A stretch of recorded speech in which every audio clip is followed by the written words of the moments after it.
సంగారెడ్డి జిల్లా కేంద్రంలో తెలంగాణ ముదిరాజ్ మహాసభ ఆధ్వర్యంలో ప్రపంచ మత్స్యకారుల దినోత్సవం ముదిరాజ్ మహాసభ 11వ వార్షికోత్సవ వేడుకల పోస్టర్ విడుదల కార్యక్రమం ఘనంగా జరిగింది.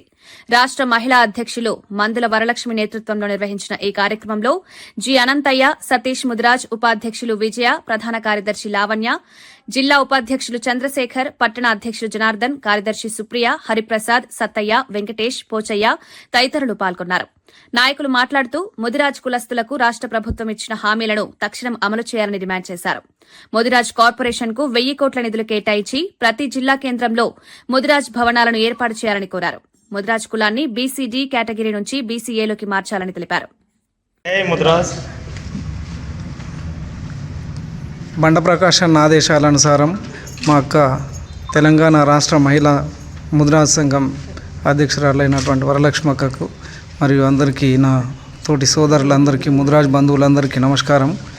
ఒకటే ప్రభుత్వాన్ని కోరడం ఏమిటిదంటే, బీసీలో ముదిరాజుల సంఖ్య చాలా ఉన్నది కాబట్టి ఆ ముదిరాజులకు సంఖ్య సరిపోను ఫండ్స్ కానీ, పదవులు కానీ, రాజకీయంగా, విద్యాపరంగా అన్ని విధాలా కూడా సరిసమానంగా మాకు కూడా చేయాలనే మా యొక్క మనవి ఖచ్చితంగా తీరుస్తారని ప్రభుత్వంలో మీరు మేనిఫెస్టోలో పెట్టిన విధంగా బీసీలను పైకి తీసుకొస్తామని చెప్పిండ్రు కాబట్టి మత్స్య కార్యక్రమాలు కానీ దేంట్లైనా పదవులలో మాత్రం ఖచ్చితంగా మా యొక్క రిజర్వేషన్స్, మా యొక్క జనాభా ప్రకారం, మాకు జనాభా ప్రాతిపదికం ప్రకారం మాకు రిజర్వేషన్ కల్పించాలని కోరుచున్నాము.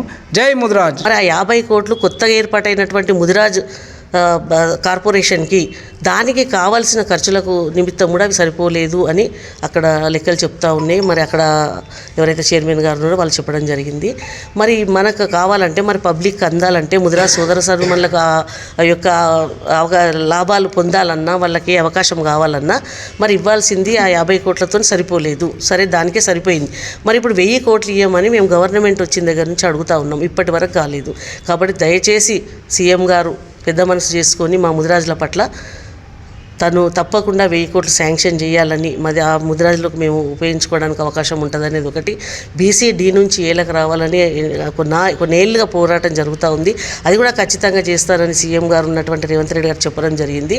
తొందరగా అది ఎంత తొందరగా డీ నుంచి ఏలకు మారుస్తే, ఎవరు మారిస్తే ఆ అవకాశం వాళ్ళకే దక్కుతుంది. ఖచ్చితంగా ముదిరాజులు నియతగల్ల వాళ్ళు అంటారు, మా కులం నియతగల్ల కులం మాది. కాబట్టి సర్దిచ్చిన వాళ్ళదే మేము బాట తలుస్తాము. ఎప్పుడు మాట తప్పేటోళ్ళు గారు ముదిరాజులు.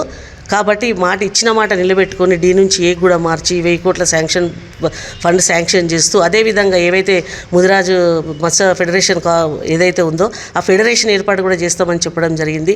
ఇప్పటివరకు ఫెడరేషన్ ఏర్పాటు చేయలేదు. ఆ ఫెడరేషన్ ఏర్పాటు చేయాలి. దానికి సంబంధించిన ఎలక్షన్స్ కూడా బాగా పెండింగ్ అయిపోయినాయి. ఆ ఎలక్షన్స్ను కూడా ఏర్పాటు చేస్తే మత్స్య కార్మికులు వాళ్ళ బతుకుతారు. మరి గ్రామాలలో చాలా పేదరికంలో ఉన్నారు మా ముదిరాజులంతా.